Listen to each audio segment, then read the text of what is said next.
오늘을 살아가는 묵상 시간입니다. 오늘 본문 말씀 에스겔서 11장 5절부터 7절입니다. 여호와의 신이 내게 임하여 가라사대 너는 말하기를 여호와의 말씀에 이스라엘 족속아 너희가 이렇게 말하였도다. 너희 마음에서 일어나는 것을 내가 다 아노라. 너희가 이 성읍에서 많이 살육하여 그 시체로 거리에 채웠도다. 그러므로 나 주 여호와가 말하노나 이 성읍 중에서 너희가 살육한 시체는 그 고기요 이 성읍은 그 가마려니와 너희는 그 가운데서 끌려 나오리라. 여러분, 하나님께서 가장 문제를 삼으시는 것이 있다면 우리 인간의 그 마음과 생각일 것입니다. 하나님은 우리가 과연 무슨 생각을 하며 사는지 알고 싶어 하십니다. 하나님은 우리의 마음의 생각을 가장 중요하게 생각하기 때문이죠. 여기서 우리는 우리의 마음이 때로는 시궁창과 같다는 것을 인정하셔야 합니다. 우리 인간의 마음은 아무리 선하거나 선하지 않건 간에 차이가 없습니다.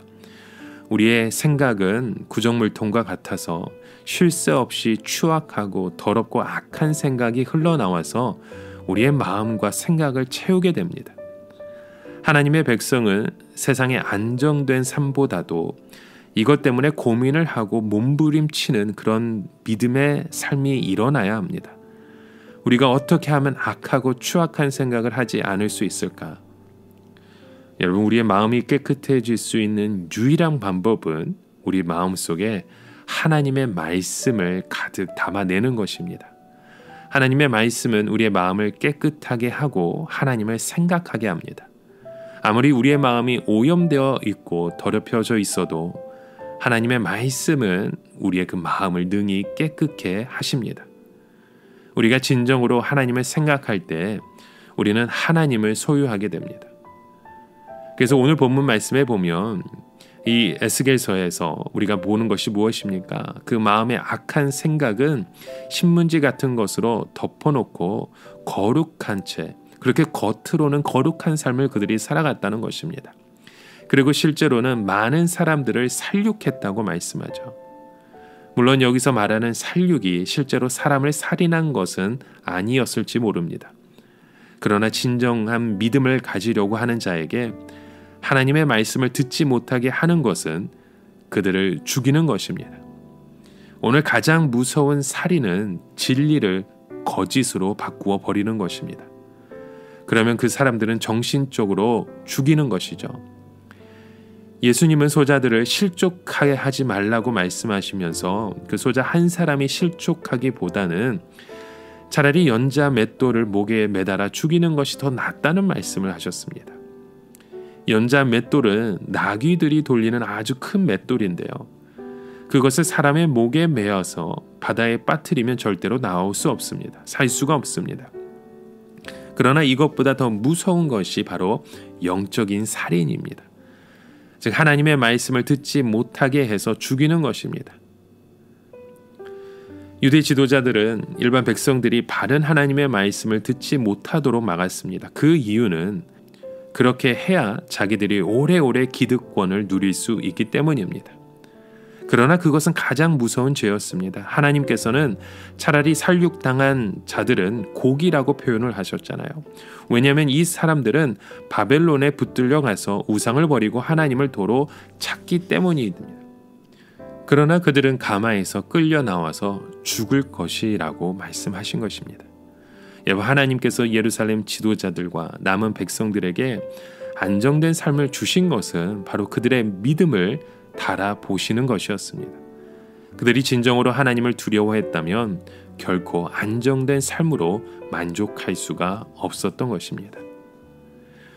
여러분, 우리가 고기를 재 때 맛있는 갈비를 만들려고 하면 미리부터 재어 놓습니다. 칼질도 하고 거기에 양파나 배즙이나 다른 양념들을 넣어서 하루 저녁 푹 재어 놓습니다. 그러면 그 다음날 아주 맛있는 고기가 양념이 되어 있겠죠.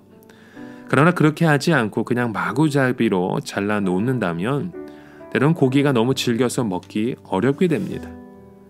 마찬가지로 하나님의 백성들은 하나님의 말씀으로 잘 다져 놓아야 속에 깊이 그 말씀이 들어가서 맛있는 하나님의 백성이 되는 것입니다.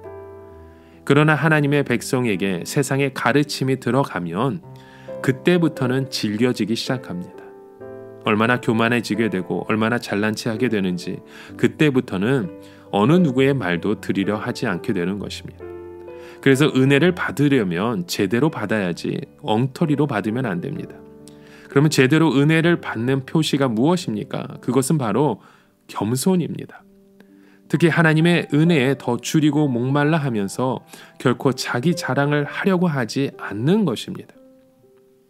결국 예루살렘 사람들이 하나님으로부터 버림을 당하고 이방인들로부터 버림을 당하는 것은 그들의 삶이 너무 질겨졌기 때문입니다. 여러분, 오늘 우리의 삶을 다시 돌아보시길 바랍니다. 우리가 하나님의 말씀으로 우리의 삶이 양념되어지고 숙성되어지고 잘 익어가는 그런 믿음의 고백들이 우리 가운데 일어나고 있습니까? 아니면 아직도 세상의 그 욕심 때문에 버리지 못하고 그렇게 질겨져만 가는 오늘 우리의 삶의 모습은 없으신지요? 오늘 우리에게 주시는 그 말씀을 통해서 우리가 무엇을 바라봐야 하고 우리가 무엇을 행해야 할지 우리의 삶을 다시금 돌아보시길 바랍니다. 오늘을 살아가며 한 가지 묵상의 질문을 드립니다. 여러분, 하나님께서 지금 우리의 모습을 보신다면 무엇을 가장 문제 삼으실까요? 우리가 과연 무엇을 생각하고 무엇을 고백하고 살아가고 있는지, 나의 마음의 중심은 어디에 있는지 오늘 다시금 생각하고 돌아보시는 저와 여러분의 모습 되길 간절히 축원합니다. 함께 기도합니다. 하나님 아버지, 무엇보다도 우리의 마음과 생각을 지키기 원합니다. 우리의 마음과 행동을 온전히 주님 앞에 드리는 믿음의 고백이 일어나게 하여 주시옵소서. 예수님의 이름으로 기도드립니다. 아멘.